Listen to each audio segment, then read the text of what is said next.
Viewers, আজকে একটি চমৎকার সেন্টেন্স স্ট্রাকচার নিয়ে আপনাদের সাথে কথা বলবো।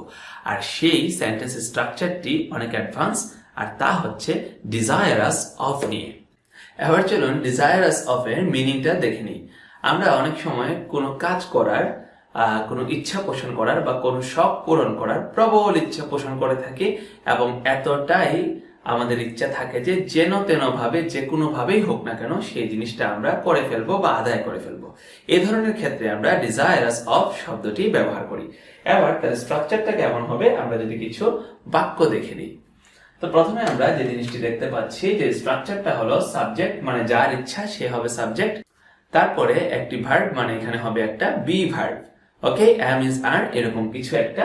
তারপরে ডিজায়ারাস অফ, তারপরে হচ্ছে যদি কোনো কাজ করার ইচ্ছা প্রবণ হয় তাহলে সেই কাজের সাথে আইএনজি যোগ করে দেব, আর সেটা যদি কোনো বস্তু হয় তাহলে সেই বস্তুর নামটা বসিয়ে দেব। তো চলুন একটা বাক্য আমরা দেখি। সে অনেক বেশি টাকা উপার্জন করতে ইচ্ছুক। তাহলে কে ইচ্ছুক? ইচ্ছাটা কার? সে। তাহলে সে হচ্ছে সাবজেক্ট, আমরা দিলাম হি। তারপরে লাগবে একটা ভার্ব, আমরা দিলাম ইজ, হি ইজ। তারপরে আমাদের এখানে আছে ডিজায়ারাস অফ, তাহলে বললাম হি ইজ ডিজায়ারাস অফ। তারপরে কোন কাজটা সে করতে খুব ইচ্ছুক? আর্ন করতে ইচ্ছুক। তাহলে আর্নের সাথে আইএনজি যুক্ত হয়ে হলো earning a lot of money. এরপরের বাক্য, আমার অনেক বড় একটা বাড়ির খুব শখ। তাহলে যার শখ সে হচ্ছে সাবজেক্ট, এখানে হলো আই। তারপরে আই অ্যাম ডিজায়ারাস অফ। তাহলে কিসের শখ আমার? আমার শখটা হচ্ছে একটা বড় বাড়ির, a grand house। তাহলে আমার অনেক বড় একটা ঘরের খুব শখ, তার ইংরেজি হচ্ছে I am desirous of a grand house। এবার চলুন দুটি বাক্য আমরা ট্রান্সলেশন করে নিই।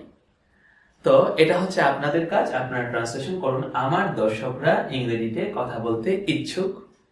তা আমি জাস্ট সাবজেক্টটা বলে দিচ্ছি, মাই ভিউয়ার্স। তারপরের অংশ কিন্তু আগের স্ট্রাকচার অনুযায়ী করতে হবে। আরেকটা বাক্য হচ্ছে হতে চাও ইংরেজিতে দক্ষ, বা তুমি কি হতে চাও ইংরেজিতে দক্ষ। এই দুটি বাক্যের ট্রান্সলেশন এক্ষুনি কমেন্ট বক্সে কমেন্ট করুন। আমি একটু সময় দিচ্ছি, ভিডিওটি পজ করে কমেন্ট করুন। আশা করি আপনারা আপনাদের উত্তর লিখে ফেলেছেন। এবার চলুন এই বাক্যগুলোর ইংরেজি আমরা দেখে নিই।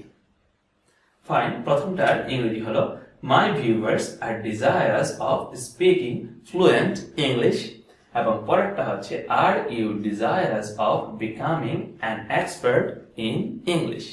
সো ভিউয়ার্স, আমরা যারা এতক্ষণ ধরে ক্লাসটা দেখলাম, অবশ্যই আমাদের কাছে এখন ডিজায়ারাস অফ এর ব্যবহারটা অনেক পরিষ্কার হয়ে গেল। আমি কোনো কিছু করতে প্রবলভাবে ইচ্ছুক, বা আমার কোনো কিছু করার খুবই শখ, তাহলে সাবজেক্টের পরে অ্যাম ইজ আর এর পরে একটা ডিজায়ারাস অফ বসিয়ে দিতে হবে।